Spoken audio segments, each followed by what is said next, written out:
ರಾಜ್ಯದ ಜನತೆಗೆ, ಅದರಲ್ಲೂ ಕೂಡ ರೈತರಿಗೆ ಒಂದು ಗುಡ್ ನ್ಯೂಸ್ ಇದೆ, ಮತ್ತೊಂದು ಬ್ಯಾಡ್ ನ್ಯೂಸ್ ಇದೆ. ಎರಡೂ ಇನ್ಫಾರ್ಮೇಷನ್ನ ಕೊಡ್ತಾ ಹೋಗ್ತೀನಿ. ಮೊದಲನೇದಾಗಿ ಗುಡ್ ನ್ಯೂಸ್ ಏನಂದರೆ, ಈ ವಾರ ಯಾವ್ಯಾವ ಜಿಲ್ಲೆಗಳಿಗೆ ಮಳೆ ಅಲರ್ಟ್ ಇದೆ, ಯಾವ ಜಿಲ್ಲೆಗಳಿಗೆ ಮಳೆ ಅಲರ್ಟ್ ಇಲ್ಲ, ಈ ಕುರಿತು ಮಾಹಿತಿಯನ್ನು ಕೊಡ್ತಾ ಹೋಗ್ತೀನಿ. ರಾಜ್ಯದ ಅರ್ಧದಷ್ಟು ಭಾಗದ ಜಿಲ್ಲೆಗಳಿಗೆ ಮಳೆ ಅಲರ್ಟ್ ಇದೆ. ಇದು ಪುಣ್ಯ, ಯಾಕಂದರೆ ಕಳೆದ ತಿಂಗಳು ಹೇಳಿಕೊಳ್ಳುವಂಥ ಮಳೆನಾಗಿಲ್ಲ ಜೂನ್ ತಿಂಗಳಲ್ಲಿ. ಸೊ ಜುಲೈಯಲ್ಲಿ ಈ ಒಂದು 5 ದಿನ ಯಾವ ರೀತಿಯಾಗಿ ಮಳೆ ಅಲರ್ಟ್ ಇರುತ್ತೆ ಅದನ್ನು ಮೊದಲನೇದಾಗಿ ನೋಡ್ತಾ ಹೋಗ್ಬಿಡೋಣ. ಮೊದಲನೇದಾಗಿ ಜೂನ್ 30ನೇ ತಾರೀಕು ಅಂದರೆ ಇಂದು ಒಟ್ಟು 14 ಜಿಲ್ಲೆಗಳಿಗೆ ಯೆಲ್ಲೋ ಅಲರ್ಟನ್ನು ಘೋಷಣೆ ಮಾಡಿದೆ. ಉತ್ತರ ಕರ್ನಾಟಕದ ಬಹುತೇಕ ಜಿಲ್ಲೆಗಳು, ಕರಾವಳಿ ಕರ್ನಾಟಕದ ಬಹುತೇಕ ಜಿಲ್ಲೆಗಳು ಇವೆಲ್ಲವೂ ಕೂಡ ಸೇರಿ 14 ಜಿಲ್ಲೆಗಳಿಗೆ ಯೆಲ್ಲೋ ಅಲರ್ಟ್ ಇದೆ. ಉತ್ತಮವಾದಂಥ ಮಳೆ ಆಗತ್ತೆ ಅಂಥೇಳಿ ಹವಾಮಾನ ಇಲಾಖೆ ಘೋಷಣೆಯನ್ನು ಮಾಡಿರೋದು. ಇನ್ನು ಈ ದಕ್ಷಿಣ ಒಳನಾಡು ಭಾಗದಲ್ಲಿ ಅಂದರೆ ಬೆಂಗಳೂರು ಸುತ್ತಮುತ್ತಲಿರುವಂಥ ಜಿಲ್ಲೆಗಳೇನಿದ್ದಾವೆ, ಮಧ್ಯ ಕರ್ನಾಟಕ, ಕೊಡಗು, ಈ ರೀತಿ ಜಿಲ್ಲೆಗಳೇನಿದಾವಲ್ಲ, ಈ ಎಲ್ಲ ಜಿಲ್ಲೆಗಳಿಗೆ ಸಾಧಾರಣವಾದಂಥ ಮಳೆ ಆಗತ್ತೆ ಅಂತ ಇದೆ ಹವಾಮಾನ ಇಲಾಖೆ ಕೊಟ್ಟಿರುವಂಥ ಮಾಹಿತಿ. ಇನ್ನು 1ನೇ ತಾರೀಕು ನಿಮಗೆ ಜುಲೈ 1ನೇ ತಾರೀಕು ಈ ಕರಾವಳಿ ಕರ್ನಾಟಕ ಭಾಗದ 3 ಜಿಲ್ಲೆಗಳಿಗೂ ಕೂಡ ಆರೆಂಜ್ ಅಲರ್ಟ್. ಉತ್ತಮವಾದಂಥ ಮಳೆ ಅಲ್ಲ, ಅದಕ್ಕಿಂತಲೂ ಕೂಡ ಹೆಚ್ಚು ಮಳೆ ಆಗತ್ತೆ ಅಂಥೇಳಿ ಹವಾಮಾನ ಇಲಾಖೆ ಮುನ್ಸೂಚನೆ ಕೊಟ್ಟಿರೋದು. ಅಲರ್ಟನ್ನು ಕೂಡ ಕೊಟ್ಟಿದೆ. ಉತ್ತರ ಕನ್ನಡ, ದಕ್ಷಿಣ ಕನ್ನಡ, ಉಡುಪಿ ಜಿಲ್ಲೆಗಳಿಗೆ ಆರೆಂಜ್ ಅಲರ್ಟನ್ನು ಘೋಷಣೆ ಮಾಡಿದೆ. ಉಳಿದಂತೆ 8 ಜಿಲ್ಲೆಗಳಿಗೆ ಯೆಲ್ಲೋ ಅಲರ್ಟನ್ನು ಘೋಷಣೆ ಮಾಡಿದೆ. ಯಾವ 8 ಜಿಲ್ಲೆಗಳಂತ ನೋಡೋದಾದರೆ ಬೆಳಗಾವಿ, ಧಾರವಾಡ, ಗದಗ, ಹಾವೇರಿ, ಶಿವಮೊಗ್ಗ, ಚಿಕ್ಕಮಗಳೂರು, ಹಾಸನ, ಕೊಡಗು ಜಿಲ್ಲೆಗಳಿಗೆ ಯೆಲ್ಲೋ ಅಲರ್ಟನ್ನು ಘೋಷಣೆ ಮಾಡಿದೆ. ಇದು ಜುಲೈ 1ನೇ ತಾರೀಕು. ಇನ್ನು ಜುಲೈ 2ನೇ ತಾರೀಕು ಕೂಡ ಅದೇ ರೀತಿ ಸಿಚುವೇಶನ್ ಇದೆ. ನಿಮಗೆ ಕರಾವಳಿ ಕರ್ನಾಟಕದ 3 ಜಿಲ್ಲೆಗಳು, ಉತ್ತರ ಕನ್ನಡ, ದಕ್ಷಿಣ ಕನ್ನಡ, ಉಡುಪಿ, ಈ 3 ಜಿಲ್ಲೆಗಳಿಗೆ ಆರೆಂಜ್ ಅಲರ್ಟನ್ನು ಘೋಷಣೆ ಮಾಡಿದ್ದಾರೆ. ಇನ್ನು 10 ಜಿಲ್ಲೆಗಳಿಗೆ ಅಂದರೆ ಜುಲೈ 2ನೇ ತಾರೀಕು 10 ಜಿಲ್ಲೆಗಳಿಗೆ, ರಾಜ್ಯದ 10 ಜಿಲ್ಲೆಗಳಿಗೆ ಯೆಲ್ಲೋ ಅಲರ್ಟ್ ಇರುತ್ತೆ, ಅಂದರೆ ಉತ್ತಮವಾದಂಥ ಮಳೆ ಆಗುತ್ತೆ ಅಂತೇಳಿ. ಬೀದರ್, ಯಾವ್ಯಾವ ಜಿಲ್ಲೆ ಅಂತ ನೋಡೋದಾದರೆ ಬೀದರ್, ಕಲಬುರಗಿ, ಬೆಳಗಾವಿ, ಧಾರವಾಡ, ಗದಗ, ಹಾವೇರಿ, ಶಿವಮೊಗ್ಗ, ಚಿಕ್ಕಮಗಳೂರು, ಹಾಸನ, ಕೊಡಗು ಜಿಲ್ಲೆಗಳಿಗೆ ಯೆಲ್ಲೋ ಅಲರ್ಟನ್ನು ಘೋಷಣೆ ಮಾಡಿದ್ದಾರೆ. ಇನ್ನು ಜುಲೈ 3ರಂದು 7 ಜಿಲ್ಲೆಗಳಿಗೆ ಆರೆಂಜ್ ಅಲರ್ಟ್ ಮುಂದುವರೆದಿದೆ. ಯಾವುದು ಅಂದರೆ ಉತ್ತರ ಕನ್ನಡ, ದಕ್ಷಿಣ ಕನ್ನಡ, ಉಡುಪಿ, ಶಿವಮೊಗ್ಗ, ಚಿಕ್ಕಮಗಳೂರು, ಹಾಸನ, ಕೊಡಗು, ಒಟ್ಟು 7 ಜಿಲ್ಲೆಗಳಿಗೆ ಆರೆಂಜ್ ಅಲರ್ಟನ್ನು ಘೋಷಣೆ ಮಾಡಿರೋದು. ಅದೇ ರೀತಿ ಅವತ್ತು ಜುಲೈ 3ರಂದು 4 ಜಿಲ್ಲೆಗಳಿಗೆ ಯೆಲ್ಲೋ ಅಲರ್ಟ್ ಇರುತ್ತೆ.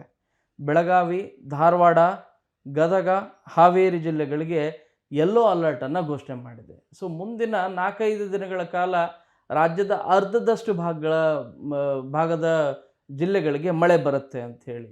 ಆದರೆ ಜೂನ್ ತಿಂಗಳಲ್ಲಿ ಮುಂಗಾರು ಹೇಳಿಕೊಳ್ಳುವಂಥ ಮಳೆ ಏನಾಗಿಲ್ಲ. ಎಷ್ಟು ಮಳೆ ಆಗಿದೆ ಅಂದರೆ 43% ಮಾತ್ರ ಮಳೆ ಆಗಿರೋದು.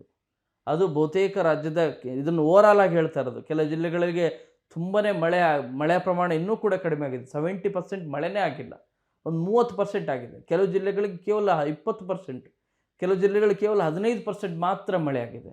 ಓವರಾಲ್ ಆಗಿ ಜೂನ್ ತಿಂಗಳಲ್ಲಿ 43% ಮಳೆ ಆಗಿದೆ, 57% ಮಳೆ ಆಗಬೇಕಾಗಿದೆ, ಆಗಿಲ್ಲ. ಸೊ ಇದು ಜೂನ್ ತಿಂಗಳ ಮಾಹಿತಿ. ಆದರೆ ಹೋಗಲಿ, ಜುಲೈ ಮತ್ತು ಆಗಸ್ಟ್, ಸೆಪ್ಟೆಂಬರ್ ಮುಂಗಾರು, ಈ 3 ತಿಂಗಳಲ್ಲಿ ಹೇಗಿರುತ್ತೆ ಮಳೆ ಅಂತ ಹವಾಮಾನ ಇಲಾಖೆಯ ವಿಜ್ಞಾನಿಗಳನ್ನು ಕೇಳಿದ್ರೆ ಅವರು ಕೊಡುವಂಥ ರಿಪೋರ್ಟ್ ನಿಜವಾಗ್ಲೂ ಕೂಡ ಬೇಸರ ತರಿಸುತ್ತೆ. ಈ ಸಾರಿ ವಾಡಿಕೆಗಿಂತ ಕಡಿಮೆ ಮಳೆ ಬರುತ್ತೆ, ತುಂಬ ಕಡಿಮೆ ಮಳೆ ಬರುತ್ತೆ ಅಂತ. ಎಷ್ಟು ಪರ್ಸೆಂಟೇಜ್ ಆಗ್ಬೋದು ಸರ್ ಅಂತ ಕೇಳಿದರೆ ಅವ್ರು ಹೇಳ್ತಾ ಇರೋದು ಒಂದು 70% ಮಳೆ ಆಗ್ಬೋದು. 70% ಮಳೆ ಆಗಲ್ಲ, 70% ಮಳೆ ಆಗಲ್ಲ, ಒಂದು 30% ಮಳೆ ಆಗ್ಬೋದು ಅಂತಿದ್ದಾರೆ. ಕಳೆದ ವರ್ಷಕ್ಕೆ ಕಂಪೇರ್ ಮಾಡಿದ್ರೆ ಕೇವಲ 14% ಮಾತ್ರ. ಅಂದರೆ 4 ತಿಂಗಳ ಮುಂಗಾರು ಮಳೆನ ಚೆಕ್ ಮಾಡಿದಾಗ 4 ತಿಂಗಳಲ್ಲಿ 14% ಮಾತ್ರ ಮಳೆ ಕೊರತೆ ಇತ್ತು. ಈ ಸರಿ 70% ಮಳೆ ಕೊರತೆ ಇರ್ಬೋದು ಅಂತೇಳಿ. ಹಾಗಾದರೆ ಖಂಡಿತವಾಗಿ ಕೂಡ ಅದು ಬರಗಾಲ ಅಂತಲೇ ಅರ್ಥ. ಯಾಕಂದರೆ ಈಗಾಗಲೇ ಈ ತಿಂಗಳ ನೀವು ಲಾಸ್ಟ್ ಇಯರ್ ಕಂಪೇರ್ ಮಾಡಿದ್ರೆ ತುಂಗಭದ್ರಾ ಇರ್ಬೋದು, ಕಾವೇರಿ ಇರ್ಬೋದು, ಭದ್ರಾ ಇರ್ಬೋದು, ತುಂಗಾ ಇರ್ಬೋದು, ಹೀಗೆ KRS ಇರ್ಬೋದು, ಎಲ್ಲವುಗಳ ಅಣೆಕಟ್ಟುಗಳು, ಜಲಾಶಯಗಳ ಪರಿಸ್ಥಿತಿ ನೋಡಿದ್ರೆ ನಿಮಗೆ 70% ನೀರು ತುಂಬದೇ ಇರುವಂಥ ಸಿಚುವೇಶನ್ ಕಂಡು ಬರ್ತಾ ಇದೆ. ಉದಾಹರಣೆಗೆ ತುಂಗಭದ್ರಾ ಜಲಾಶಯದಲ್ಲಿ ನಿಮಗೆ 40 TMC ನೀರು ತುಂಬಿತ್ತು. ಬಟ್ ಈಗಿನ ಸಿಚುವೇಶನ್ ನೋಡಿದ್ರೆ 9 TMC, 8 TMC ಇದೆ. ಡೆಡ್ ಸ್ಟೋರೇಜ್ ಹತ್ರ ಹೋಗ್ತಾ ಇದ್ದಾವೆ. ಈ ರೀತಿಯಾದಂಥ ಸಿಚುವೇಶನ್ ಈಗಿದೆ. ಮಳೆಗಾಲದ ಹೊತ್ತು ಒಳ್ಳೆ ಉತ್ತಮವಾದಂಥ ಮಳೆ ಆಗಬೇಕಾಗಿತ್ತು, ಆದರೆ ಆಗಿಲ್ಲ. ಜುಲೈ, ಆಗಸ್ಟ್, ಸೆಪ್ಟೆಂಬರ್ 3 ತಿಂಗಳು ಕೂಡ ಏನು ಮಳೆ ಆಗತ್ತಾ ಅಂತ ನೋಡೋದಾದರೆ ಇಲ್ಲ, ಹೇಳಿಕೊಳ್ಳುವಂಥ ಮಳೆಯನ್ನು ಆಗೋದಿಲ್ಲ. 70% ಮಳೆ ಆಗೋದಿಲ್ಲ, 30% ಮಾತ್ರ ಮಳೆ ಆಗುತ್ತೆ ಅಂತಿದ್ದಾರೆ. ಹೀಗಾದರೆ ಖಂಡಿತವಾಗಿ ಕೂಡ ಈ ಸರಿ ಬರಗಾಲದ ಸಿಚುವೇಶನ್ ಎದುರಾಗುವ ಎಲ್ಲ ಲಕ್ಷಣ ಕಂಡು ಬರ್ತಾ ಇದೆ. ಬಟ್ ಇನ್ನೂ ಕೂಡ ಅವಕಾಶ ಇದೆ. ಉತ್ತಮವಾದಂಥ ಮಳೆ ನಿರೀಕ್ಷೆಗಳು ಕೂಡ ರೈತರು ಪ್ರತಿಯೊಬ್ಬರು ಕೂಡ ಮಾಡ್ತಾ ಇದ್ದಾರೆ. ಕೇವಲ ರೈತರಿಗೆ ಮಾತ್ರ ಅಲ್ಲ, ನಾಡಿಗೆ ಮಳೆ ಆಯಿತು ಅಂದರೆ ಎಲ್ಲರೂ ಕೂಡ ಸಂಪನ್ನ ಆಗ್ತಾರೆ. ಅದರಲ್ಲೂ ಕೂಡ ರೈತರು ನಿಜವಾಗ್ಲೂ ಕೂಡ ಅವರು ಬೆಳೆ ಬೆಳೀಲಿಕ್ಕೆ ಈಗಲೂ ಬಿತ್ತನೆ ಮಾಡಿಕೊಂಡು ಇದ್ದಾರೆ. ಬಟ್ ಮಳೆ ಆಗ್ತಾ ಇಲ್ಲ. ಆ ರೀತಿಯಾದಂಥ ಸಿಚುವೇಶನ್ ಇರೋದು. ಈ ಮಧ್ಯೆ ಹವಾಮಾನ ತಜ್ಞರು ಹೇಳೋ ಮಾಹಿತಿ ಮತ್ತು ಅಂಕಿಅಂಶಗಳನ್ನು ನೋಡ್ತಾ ಹೋದರೆ ಭಯ ಮತ್ತು ಆತಂಕ ಸಹಜವಾಗಿ ಮೂಡುತ್ತೆ. ಆಶಾಭಾವನೆ ಅಂತೂ ಇದೆ. ಕೆಲವು ಕಡೆಗೆಲ್ಲ ಮಳೆ ಆಗ್ತಾ ಇದೆ. ಸೊ ಅದು ಮಲೆನಾಡು ಭಾಗದಲ್ಲಿ ಮಳೆ ಆಯಿತು ಅಂದರೆ ನಿಮಗೆ ತುಂಗಭದ್ರಾ ಜಲಾಶಯ ಇವು ತುಂಬುತ್ತೆ. ಈ ರೀತಿಯಾಗಿ ಎಲ್ಲೆಲ್ಲಿ ಮಳೆ ಆದರೆ ಬೇರೆ ಭಾಗದಲ್ಲಿ ಅಣೆಕಟ್ಟುಗಳು, ಜಲಾಶಯಗಳು ತುಂಬುತ್ತೋ ಆ ರೀತಿಯಾದರೂ ಆಗಿ ಒಂದಷ್ಟು ತುಂಬಲಿ ಅನ್ನುವಂಥ ಆಶಾಭಾವನೆ ಇದೆ. ರಾಜ್ಯದೆಲ್ಲೆಡೆ ಉತ್ತಮವಾದಂಥ ಮುಂಗಾರು ಮಳೆ ಆಗಲಿ ಅಂಥೇಳಿ ಈಗಾಗಲೇ ಸಾಕಷ್ಟು ಎಲ್ಲ ಜನರು, ರೈತರೆಲ್ಲರೂ ಕೂಡ ಪೂಜೆ ಪುನಸ್ಕಾರಗಳೆಲ್ಲವನ್ನೂ ಕೂಡ ಮಾಡ್ತಾ ಇದ್ದಾರೆ. ದೇವರು ಒಂದಷ್ಟು ಕಣ್ ತೆರಿಬೇಕು. ಆ ರೀತಿ ಏನಾದರೂ ಆದರೆ ಮಾತ್ರ ಮುಂಗಾರು ಮಳೆ ಆಗತ್ತೆ. ಸರ್ಕಾರನೂ ಕೂಡ ಏನು ಮೋಡ ಬಿತ್ತನೆ ಮಾಡ್ತೀರಾ ಅಂತ ಕೇಳಿದ್ರೆ ಅದ್ರ ಬಗ್ಗೆ ಯೋಚನೆ ಮಾಡ್ತಾಯಿದ್ದೀವಿ, ಚಿಂತನೆ ಮಾಡ್ತಿದ್ದೀವಿ ಅಂತಲೂ ಕೂಡ ಹೇಳ್ತಾ ಇದ್ದಾರೆ. ಇದು ಈ ವಾರ ಯಾವ್ಯಾವ ಜಿಲ್ಲೆಗಳಿಗೆ ಮಳೆ ಆಗುತ್ತೆ ಮತ್ತು ಈ ಮುಂಗಾರು ಎಷ್ಟು ಮಳೆ ಆಗ್ಬೋದು, ಹವಾಮಾನ ಇಲಾಖೆ ಏನು ಹೇಳುತ್ತೆ, ಈ ಕುರಿತಾದಂಥ ಮಾಹಿತಿ. ಕ್ಯಾಮರಾ ಪರ್ಸನ್ನ ವಿಶ್ವನಾಥ್ ಜೊತೆ ಶರಣು ಹಂಪಿ, ನ್ಯೂಸ್ 18. ನಿರ್ಭೀತ, ನಿಷ್ಪಕ್ಷಪಾತ, ವಿಶ್ವಾಸಾರ್ಹ ಸುದ್ದಿಗಳಿಗೆ ಹೆಸರಾಗಿರುವ ನ್ಯೂಸ್ 18 ಕನ್ನಡ ಈಗ ಆಪ್ನಲ್ಲೂ ಲಭ್ಯವಿದೆ.